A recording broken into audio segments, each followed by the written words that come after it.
Welcome to daily fact new initiative. इस new initiative में हम स्टार्ट करने जा रहे हैं मॉडर्न हिस्ट्री को और हमारा जो टारगेट रहेगा वो 1707 से लेकर 1947 के जितने भी हमारे जो हिस्टोरिकल इवेंट्स हैं, ठीक है, मॉडर्न पीरियड के, हम उसको कवर करेंगे। और हमारा ये इनिशिएटिव है, ये पुलिस, पटवारी, ठीक है, नायब तहसीलदार, अलाइड सर्विसेज, ठीक है, और साथ में एचएएस, इन सभी के लिए जो है वो हेल्पफुल रहेगा। एज वेल एज हिमाचल के अलावा, एचपी के अलावा, हिमाचल प्रदेश के अलावा और भी जितने अदर स्टेट्स के एग्जाम है, लाइक पंजाब में, एज वेल एज हम हरियाणा, इवन उत्तर प्रदेश के अलाइड सर्विसेज के जो एग्जाम्स होते हैं और स्टेट पब्लिक सर्विस के एग्जाम्स होते हैं, उन सभी के लिए जो है हमारा इनिशिएटिव अवेलेबल है। हमारी कोशिश रहेगी कि 10 से लेकर 15 क्लासेस के बीच में जो है हम इन इवेंट्स को, जो हमारे 1707 से लेकर 1947 के बीच के जितने भी इवेंट्स होंगे उनको कवर करेंगे, कवर करने की कोशिश भी करेंगे पूरी। और इस इवेंट्स को हम 3 यूनिट्स में डिवाइड कर कर कवर करेंगे। हमारा मतलब ब्रॉड पर्सपेक्ट में एक न्यू इनिशिएटिव एक गेम फॉर्मेट में, को हम गेम फॉर्मेट भी कह सकते हैं कि हमने जो है वो हिस्टोरिकल इवेंट्स को 3 पार्ट्स में डिवाइड किया है, 3 टीमों में डिवाइड किया है।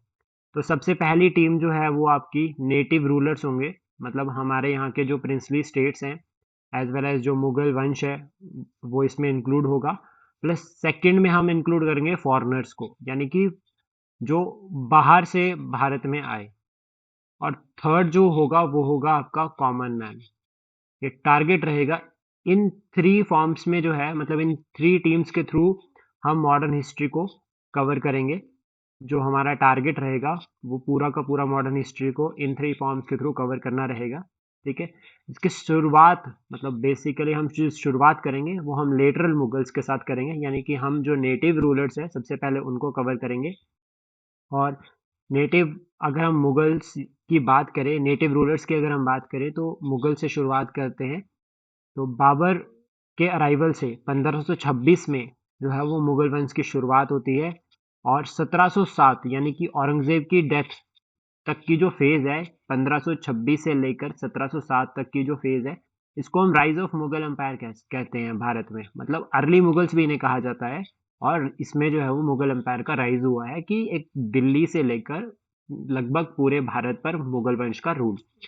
इसके बाद 1707 से मुगल एम्पायर का जो है वो डाउनफॉल हुआ है, जिसको हम 1857 तक बहादुर शाह जफर के टाइम तक कवर करेंगे। प्लस साथ में यहाँ से जो है वो मुगल वंश का अंत होता है। तो जैसे हम यहाँ देख सकते हैं कि ग्रेट मुगल एम्पायर जो शुरुआत होती है वो 1526 में हुई है, और औरंगजेब की डेथ के साथ जो है वो मुगल एम्पायर का पतन, यानी कि आपका मुगल एम्पायर का जो है कि वो डाउनफॉल शुरुआत हो जाती है, एकदम से नहीं होगा, शुरुआत हो जाती है।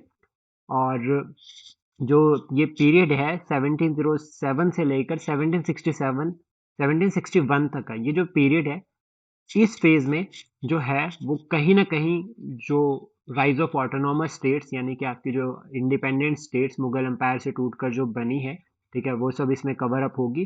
प्लस रीजनल स्टेट्स यानी कि मराठा, सिख, जाट, इन सभी का राइज होगा। तो शुरुआत करते हैं यहाँ पर लेटर मुगल्स के साथ, कि जो लेटर मुगल्स हैं उनको डिस्कस करते हैं। तो सबसे पहले हम बात करते हैं जो औरंगजेब के 3 बेटे थे, मुज़य्यम, खामबख्श, कामबख्श और आजम शाह। डेथ के बाद ही थ्रोन के लिए लड़ाई शुरू हो गई कि नेक्स्ट जो मुगल एम्परर है वो कौन बनेगा। तो मुज़य्यम जो था, इन सभी को मारकर, अपने दोनों भाइयों को मारकर नेक्स्ट राजा बनता है, जो कि बनता है आपका 1707 में। और राजा बनते ही खुद को टाइटल दे देता है बहादुर शाह का। तो ये एग्जाम में एक बार एचएस में स्टेटमेंट के फॉर्म में क्वेश्चन आ चुका है कि जो बहादुर शाह था उसका दूसरा नाम क्या था। तो 4 ऑप्शंस में से एक ऑप्शन जो है वो मुज़य्यम का भी था।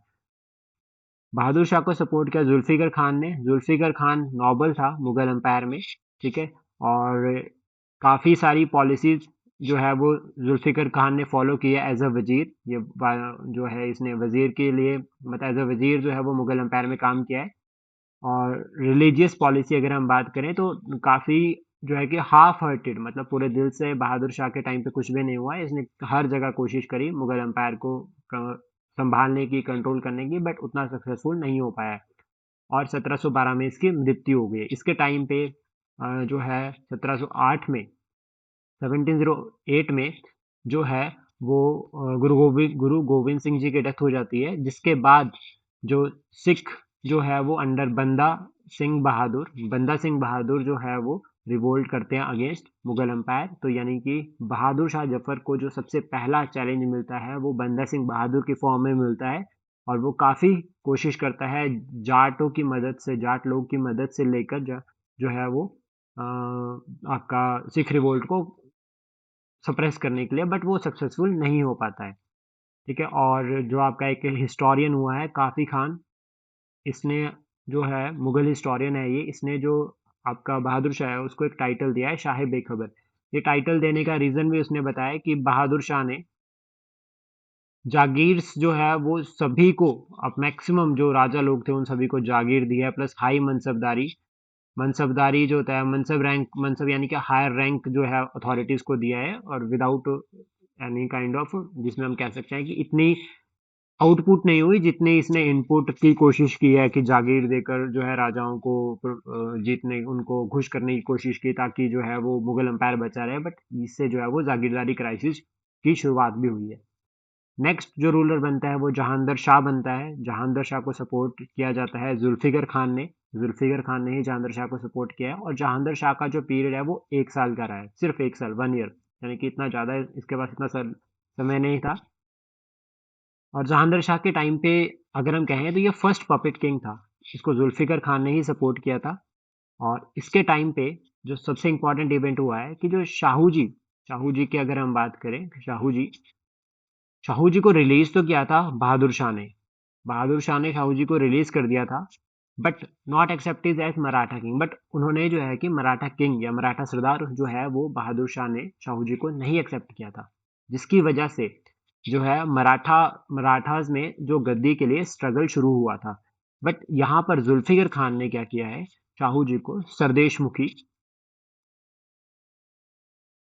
सरदेशमुखी और चौथ, ये दोनों ही ग्रांट किए हैं साहू जी को। और इसका मतलब ये हुआ कि जो जहांगीर शाह था उसने एक्सेप्ट किया था शाहू जी को मराठा सरदार। ठीक है, और साथ में ही जो जुल्फिकर खान है वजीर था ये, क्योंकि इसने महाराजा का टाइटल दिया था अजीत सिंह ऑफ मेवाड़ को, प्लस महाराजा सवाई जय सिंह का टाइटल दिया था राजा का, जो अंबर का जो राजा था जय सिंह को हम most outstanding ruler of 18th century भी कहते हैं।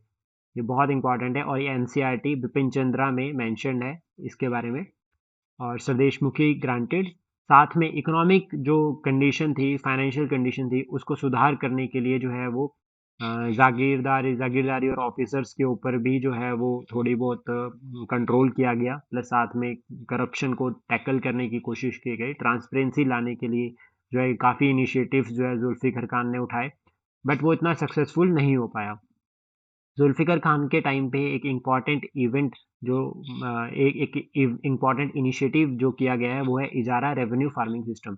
इजारा रेवेन्यू फार्मिंग सिस्टम, हम इसको लैंड जो मतलब लैंड फार्मिंग सिस्टम भी कह सकते हैं, कि फार्मर्स को पहले आप जो है वो लैंड दो, खेती करने के लिए ज़मीन दो, प्लस उसके बाद उनसे जो है वो टैक्स लिया जाता था, जो टैक्स अराउंड हम 9th 10th देख सकते हैं कि 9th 10th हिस्सा जो है वो टैक्स की फॉर्म में फार्मर से लिया जाता था, और जो बाकी बचता था वो फार्मर्स अपने पास रख सकते थे।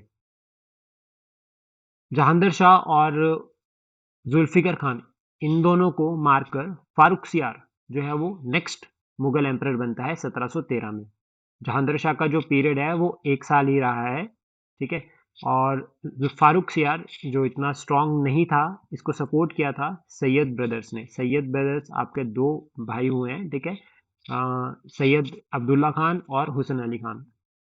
जो सैयद अब्दुल्ला खान था वो वजीर था, इनको हम किंग मेकर्स भी कहते हैं, और ये बहुत इंपॉर्टेंट पर्सनालिटी है लेटर मुगल्स में, और ये नॉबल्स थे मुगल एम्पायर के साथ। आई मीन काफ़ी ब्रिलियंट लीडर्स थे, और काफ़ी हद तक इनके पास वो पोटेंशियल था कि ये मुगल एम्पायर को कंट्रोल कर सकते थे, बट इन्होंने जो है वो आपका फारूक सियार को एज अ पपेट जो है वो पपेट मुगल शासक बनाकर खुद जो है वो कोशिश करी कि वो मुगल सत्ता को कंट्रोल करे।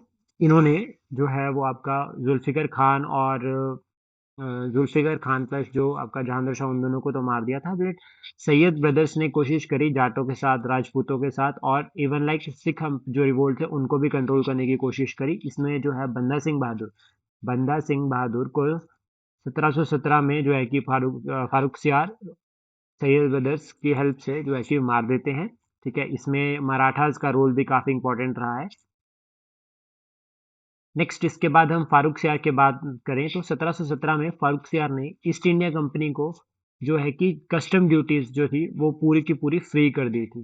बंगाल की जो कस्टम ड्यूटीज थी, that means east India company को बंगाल में ट्रेड करने के लिए अब जो है वो कोई भी ड्यूटीज नहीं पे करनी पड़ेगी, और इसे जो हम कहते हैं, इसे ईस्ट इंडिया कंपनी जो है वो मैग्ना कार्टा मैग्ना कार्टा यानी कि डिसीजन लाइक कि इससे बड़ा कोई डिसीजन और हो ही नहीं सकता है, इतना मोस्ट इम्पॉर्टेंट जो है वो एक तरह से फरमान जो है वो कंपनी को मिला। सैयद ब्रदर्स जजिया भी अबॉलिश कर देते हैं। Even like Zulfiqar Khan also abolish jizya. Zulfiqar Khan ने भी जो है कि वो जजिया को अबॉलिश किया है। और जजिया अबॉलिश करने के साथ साथ पिलग्रिम टैक्स, जजिया जो है एक नॉन टैक्स है जो नॉन मुस्लिम्स पर लगता है, एक रिलीजियस टैक्स है, एक रिलीजियस टैक्स है जो नॉन मुस्लिम्स के ऊपर लगता है। ठीक है, इसके बाद अगर हम बात करें तो सैयद ब्रदर्स यानी कि फारूक सियार की कुछ एक ऐसी पॉलिसी जो सैयद ब्रदर्स को पसंद नहीं आती, और Syed brothers with the help of Marathas की मदद से जो है वो फारूक सियार को मार देते हैं। और नेक्स्ट जो दो मुगल एम्परर्स जल्दी जल्दी में बनाए गए, बट सैयद ब्रदर्स ने इन दोनों को ही मार दिया, वो है आपके Rafiud Darajat plus Rafiud Daulah. Within 1 year, 1 साल के अंदर जो है सैयद ब्रदर्स इन दोनों जो है मुगल राजाओं को, मुगल जो शासक थे, इन दोनों को मारकर नेक्स्ट जो रूलर जो है मुगल एम्पर जो बनाते हैं वो आपका मोहम्मद शाह रंगीला। बहुत इंपॉर्टेंट पर्सनालिटी है। यहाँ पर हम एक बात समझ सकते हैं कि वजीर, आपका वजीर जो है वो मुगल जो एम्परर था उसको मार रहा है। मतलब 3 मुगल एम्परर्स को जो है, 4 मुगल एम्परर्स को, फर्स्ट आपका जहांगीर शाह, सेकंड आपका फारूक सियार, फिर ये दो पर्सनालिटीज जो आपके राफीउस दाराजट और राफीउस दौला। दैट मीन्स मोहम्मद शाह रंगीला को कहीं ना कहीं ये डर था कि सैयद ब्रदर्स उसे भी मार सकते हैं। तो इस डर को ख़त्म करने के लिए मोहम्मद शाह रंगीला ने निज़ाम उल मुल्क इसकी मदद से जो है वो सैयद ब्रदर्स को ही मार दिया। इन रिटर्न जो है निज़ाम को ये लगा कि मुझे अपर राइट मिलेगा और सपोर्ट मिलेगी और मैं वजीर बनूंगा अब जो है कि मुगल एम्पायर में। बट ऐसा नहीं होता है, मोहम्मद शाह रंगीला कहीं ना कहीं उसे थोड़ी सी दूरी बना के रखते हैं, और जिससे निराश होकर जो है 1724 में निज़ाम जो है वो अलग जो है एक इंडिपेंडेंट स्टेट बनाते हैं जिसका नाम है हैदराबाद। इससे पहले हम एक स्टेट यहाँ पर और देख सकते हैं कि फारूक सियार के टाइम पे 1717 में, फारूक सियार के टाइम पे 1717 में मुर्शिद कुली खान जो है वो बंगाल एक ऑटोनोमस स्टेट जो है वो बना देते हैं। और रूल जो है वो अकॉर्डिंग टू द, मतलब वो खुद को इंडिपेंडेंट डिक्लेयर नहीं करते, वो कहते हैं कि हम अभी मुगल एम्पायर का हिस्सा है, बट एक तरह से जो है कि पूरा पूरा जो अपने एडमिनिस्ट्रेशन है उसको कंट्रोल कर रहे थे, वो इंडिपेंडेंटली कर रहे थे। मोहम्मद शाह रंगीला की अगर हम बात करें तो वो कथक एक्सपर्ट था। दैट मीन्स इसका म्यूजिक और डांस में ज़्यादा इंटरेस्ट था एज कम्पेयर टू एडमिनिस्ट्रेशन की तरफ ये ज़्यादा ध्यान नहीं दे रहा था। अब जो कैपेबल रूलर था, कैपेबल नॉबल था आपका निज़ाम, वो तो साउथ में चला गया, वो दक्कन में चला गया। ठीक है, और यहाँ पर जो इम्पोर्टेंट है वो ये है कि आपका 1739 की बैटल, 1739 की लड़ाई, ठीक है, ये बैटल ऑफ करनाल है, जिसमें जो है कि नादिर शाह ने जो है वो मुगल एम्पायर यानी कि इंडिया पर अटैक किया है।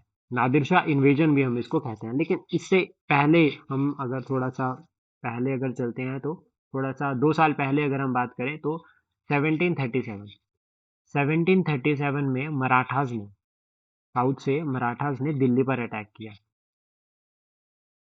मराठास ने दिल्ली पर अटैक किया और इन रिटर्न वापस जाते हुए बैटल ऑफ भोपाल, ये बहुत इंपॉर्टेंट बैटल है जो कि आपकी किस किस के बीच में है, मराठास वर्सेस निजाम।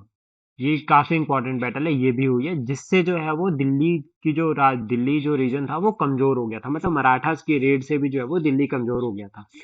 और हम नादिर शाह के इन्वेजन की बात करते हैं, तो नादिर शाह कौन था? Nadir Shah was emperor of Iran, मतलब पर्शिया, अगर हम इसको प्रेजेंट टाइम वाला ईरान पर जो, और जो मॉडर्न पीरियड में हम इसको पर्शिया कह सकते हैं, और नेशनल हीरो था। भारत में आने के इसके कारण सबसे पहला, जो जैसे आज के टाइम पे एम्बेसडर शेयर होते हैं, तो उस टाइम पर भी जो है कि ब्यूरोक्रेट्स जो है एम्बेसडर शेयर होते थे, ठीक है, एक दूसरे की एम्बेसीज होती थी एक दूसरे के एम्पायर में। बट मोहम्मद शाह रंगीला ने जो है कि अपने एम्बेसडर को विड्रॉ कर लिया था फ्रॉम द पर्शियन कोर्ट। इससे नादिर शाह को एक इंसल्ट की तरह फील हुआ, और नादिर शाह ने कोशिश करी, और उसने काफ़ी सारे जो है कि फरमान लेटर्स वगैरह जो है वो नादिर मोहम्मद शाह रंगीला को भेजे, बट उसने मोहम्मद शाह रंगीला ने इग्नोर किया। तो नादिर शाह को ये एक इंसल्ट के फॉर्म में लगा कि ये हमारी इंसल्ट है, पहला रीज़न। दूसरा कि जब नादिर शाह ने इन्वेड किया था अफगानिस्तान पे, तो बहुत सारे जो अफगानिस्तान नॉबल थे वो रंगीला के पास जो है वो शेल्टर ले लेते हैं, तो ये सेकंड रीजन था। जो थर्ड इंपॉर्टेंट रीजन था वो ये था कि जो आपका नादिर शाह को इनवाइट किया गया था, ठीक है, वो निज़ाम उल मुल्क, ऐसा काफ़ी हिस्टोरियंस मानते हैं कि, और शहादत खान, इन दोनों ने जो है वो मोहम्मद शाह रंगीला के अगेंस्ट जो है वो नादिर शाह को इनवाइट किया था। और फोर्थ इंपॉर्टेंट रीज़न ये है कि इंडिया की जो वेल्थ है और एम्पायर एक्सपेंशन की जो कोशिश थी नादिर शाह की, उसकी वजह से भी उसने भारत पर अटैक किया। और अगर हम बात करें कोर्स ऑफ इन्वेजन की, तो उसमें सबसे इम्पॉर्टेंट जो इवेंट है हमारे लिए वो बैटल ऑफ करनाल है 1739 का, जो मोस्ट इम्पॉर्टेंट बैटल रही है मुगल एम्पायर में, जिसने जो है वो मुगल एम्पायर की जो वीकनेस है, ठीक है, जो आपकी वीकनेस है उसको एक्सपोज किया है। और ये मैसेज जो है वो यूरोपियंस को तक पहुंचता है कि अब जो है वो मुगल एम्पायर कमजोर हो गया है, और ये बैटल हमारी आने वाली क्लासेस में भी काम आएगी, तो इस बैटल को जरूर याद रखें। 1739 की ये बैटल, बैटल ऑफ करनाल। जब जब हम जहां से हम शुरुआत करेंगे कि कैसे जो है वो कैसे जो है वो यूरोपियंस ने राइज किया, यूरोपियंस किस तरह से जो है वो राइज करते हैं, तो उनके राइज करने में इस बैटल का बहुत इंपॉर्टेंट रोल है। इससे एक उनको मैसेज मिला कि अब जो है वो मुगल एम्परर कमजोर हो गया। और यहीं के तुरंत बाद हम जो देख सकते हैं वो कर्नाटिक वॉर्स, कर्नाटिक वॉर्स जो है वो इमिजिएटली हम इस इवेंट के बाद देख सकते हैं। तो नादिर शाह जो है वो अंपायर जो दिल्ली को लूट कर जाता है, और बहुत हम इसको कह सकते हैं कि इतनी पैसा, कोहिनूर डायमंड, पीकॉक थ्रोन जो है यहाँ से लूट कर जाता है। इवन लाइक जो है कि फोर्स लेबर यहाँ से वो बंदी बनाकर भी लोगों को ले जाता है, एलिफेंट्स ले जाता है, और बहुत सारे जो है वो यहाँ पर प्लंडर करके जाता है। और इसका अनुमान ऐसा लगाया जाता है कि जो नादिर शाह ने, कहते हैं हिस्टोरियंस कहते हैं कि 3 साल तक जो है उसने, 3 साल तक जो है उसने पर्शिया में टैक्स नहीं लगाए हैं, इतना वो भारत को लूट कर जाता है। प्लस साथ में जो है कि वो काफ़ी सारी जो है वो ट्रीटीज भी जो है वो मोहम्मद शाह रंगीला के साथ साइन करके जाता है। नेक्स्ट जो रूलर बनते हैं 1748 में, वो बनते हैं अहमद शाह। अहमद शाह का नाम अहमद शाह, और हम इसको याद रख सकते हैं ऐसा कि जो अहमद शाह अब्दाली है, अफगानिस्तान का रूलर, ठीक है, उसने जो है अहमद शाह के टाइम पे जो है वो भारत में अटैक किया है। और अहमद शाह अब्दाली ने 1767 तक जो है वो भारत पर काफ़ी बार जो है कि वो अटैक किया है। उसके बाद जो नेक्स्ट रूलर है वो है आलमगीर सेकंड। आलमगीर सेकंड हमने बात किया है, लेकिन कहीं ना कहीं हम आलमगीर वन, मतलब अगर ये सेकंड है तो वन तो कोई होगा ही। तो आप जो हमारा आलमगीर वन था, ठीक है, आलमगीर वन, वो औरंगजेब, यानी कि औरंगजेब को जो है वो आलमगीर वन भी कहा जाता है, प्लस जिंदा पीर। ये दो नाम है औरंगजेब के जो बहुत इंपॉर्टेंट है, ठीक है। इसके टाइम पर जो इंपॉर्टेंट इवेंट हुआ है, ठीक है, हुआ है इसके टाइम पे जो इंपॉर्टेंट इवेंट, वो है बैटल ऑफ प्लासी, जो आपकी 23 जून 1757 में हुई है, ठीक है, मोस्ट इंपॉर्टेंट बैटल है। और अगर हम आलमगीर सेकंड की बात करें, तो इमाद उल मुल्क, इसका जो वजीर था, वो इसको मार देता है, ठीक है। और इससे पहले भी जो हमारा ये अहमद शाह है, ठीक है, अहमद शाह को भी जो है वो इमाद उल मुल्क जो इसका वजीर था उसने मारा था। नेक्स्ट उसके बाद अगर हम बात करें तो शाह आलम सेकंड आपके जो है वो नेक्स्ट मुगल एम्परर हैं, और इनका जो पीरियड है वो 1759 से लेकर 1806, एक बहुत लंबा पीरियड जो है वो इन्होंने जो है कि वो एज अ मुगल एम्परर जो है वो रूल किया है, ठीक है, भारत पर।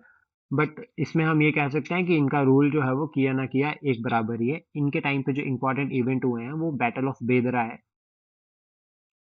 ठीक है, बैटल ऑफ बेदरा बहुत इंपॉर्टेंट बैटल है, और जब हम इसको आगे डिस्कस करेंगे तो ये काफ़ी काम आने वाली है, और इसको याद रखें। 1759 से ले 1759 में ये बैटल हो रखी है। ये बैटल जो है वो आपकी एक साइड में ब्रिटिश ईस्ट इंडिया कंपनी, थी British east India company versus Dutch, ठीक है। और अगर हम इनकी बात करें शाह आलम सेकंड की, तो 1803 में इनको एज अ पेंशनर, ये फर्स्ट मुगल एम्परर थे जिनको जो है कि ईस्ट इंडिया कंपनी ने पेंशन दी है, ठीक है।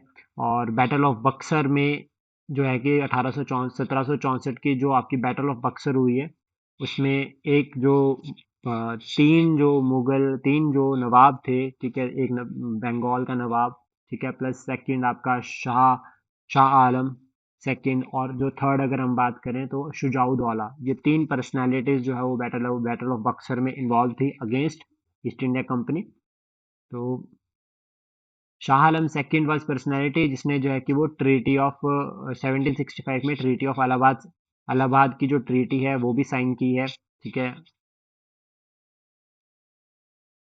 और अगर हम बात करते हैं शाह आलम सेकंड के बाद, तो अकबर सेकंड है। इनके टाइम पे जो इम्पोर्टेंट इवेंट हुआ है, मतलब जो इनके टाइम का जो इम्पोर्टेंट सबसे मतलब एक ही टाइम, मतलब इनके टाइम का इम्पोर्टेंट इवेंट है, वो ये है कि जो आपका 1803 में जो राजा राम मोहन रॉय लंदन जा रहे थे, ठीक है, उस टाइम पे।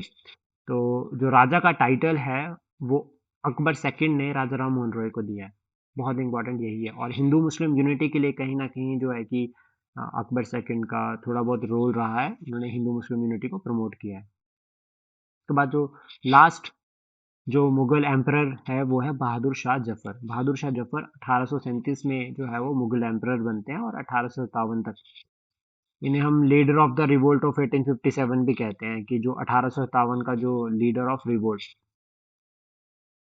जो 1857 की जो क्रांति हुई थी उसका जो लीडर है वो बहादुर शाह जफर को कहते हैं। और आफ्टर अरेस्ट, ठीक है, रिवोल्ट के सप्रेशन के बाद इनको रंगून, यानी कि आप प्रेजेंट टाइम बर्मा म्यांमार, वहाँ पर डिपोर्ट कर दिया जाता है, और 1862 में उनकी डेथ हो जाती है। ये बात याद रखना, कोशिश करना कि जो आपका बहादुर शाह जफर है उनकी जो डेथ है वो रिवोल्ट ऑफ 1857 में नहीं हुई है, ठीक है। उनकी डेथ जो हुई है वो हुई है 1862 में, कहाँ पे, रंगून में, यानी कि प्रेजेंट टाइम म्यांमार। उसके बाद हम बात करते हैं कि factor responsible for decline of Mughal empire. अब देखिए, ये आपके one day exams like police और पटवारी के लिए तो इंपॉर्टेंट नहीं है, ठीक है, but allied services allied services और साथ में ही एंटी, जहाँ पर आपको मेंस लिखने हैं, और बेसिक अंडरस्टैंडिंग, अगर हमें बेसिक जो है आपका, ठीक है, बेसिक अंडरस्टैंडिंग अगर हमें करनी है तो हमें पता होना चाहिए कि किन कारणों की वजह से जो अंपायर पूरे भारत पर रूल कर रहा था वो 1707 के बाद डिक्लाइन होना शुरू हुआ।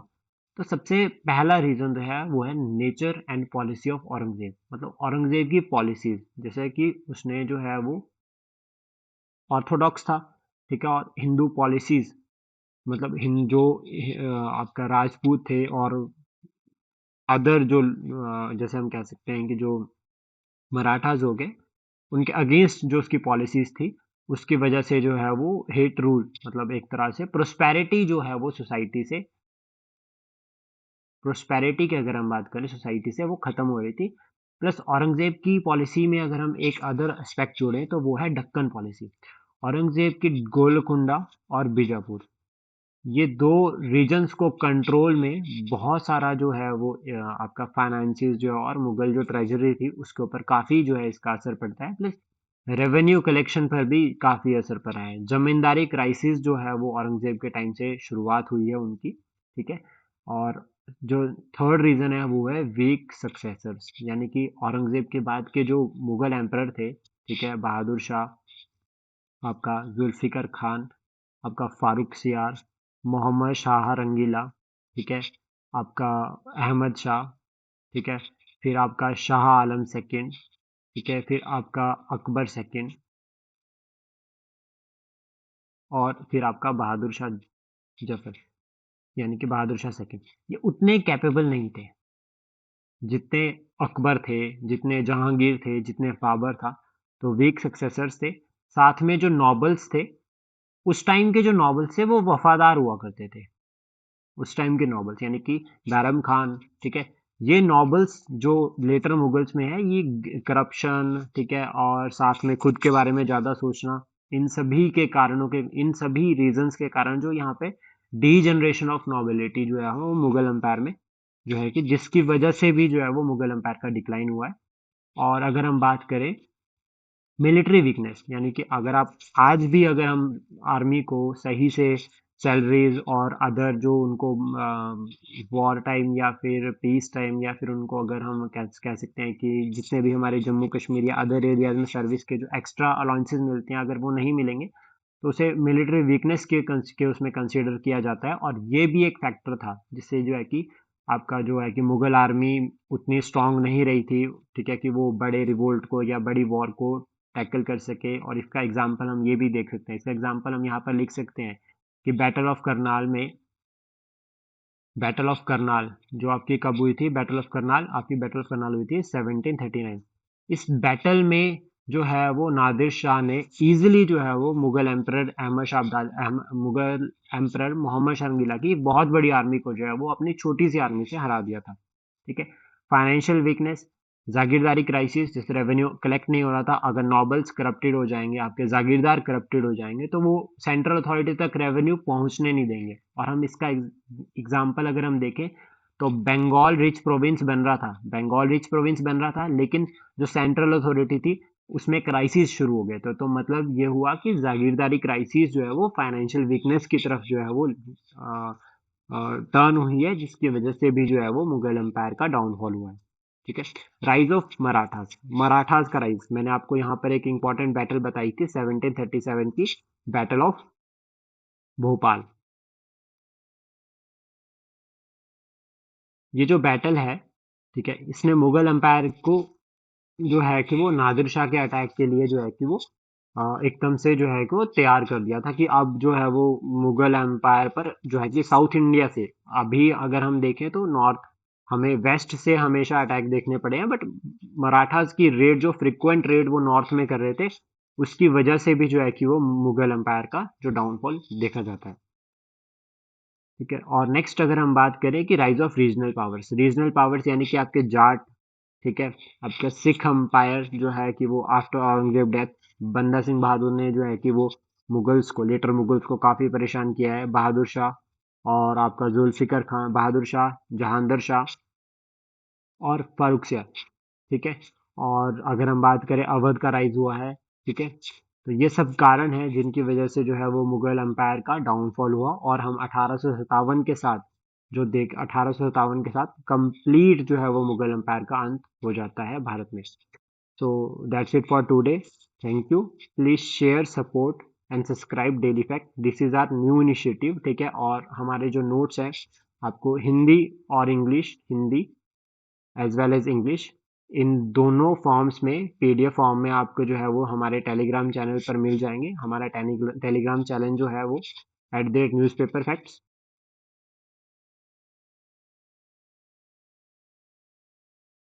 और अगर आप ठीक है, ज्वाइन अस ऑन टेलीग्राम, ठीक है, और हमारे साथ जुड़िए। और जहाँ पर जो है हम डेली एमसीक्यूज जो है प्लस अदर नोट्स, हमारा जो फोकस रहता है वो क्विक रिवीजन टारगेट,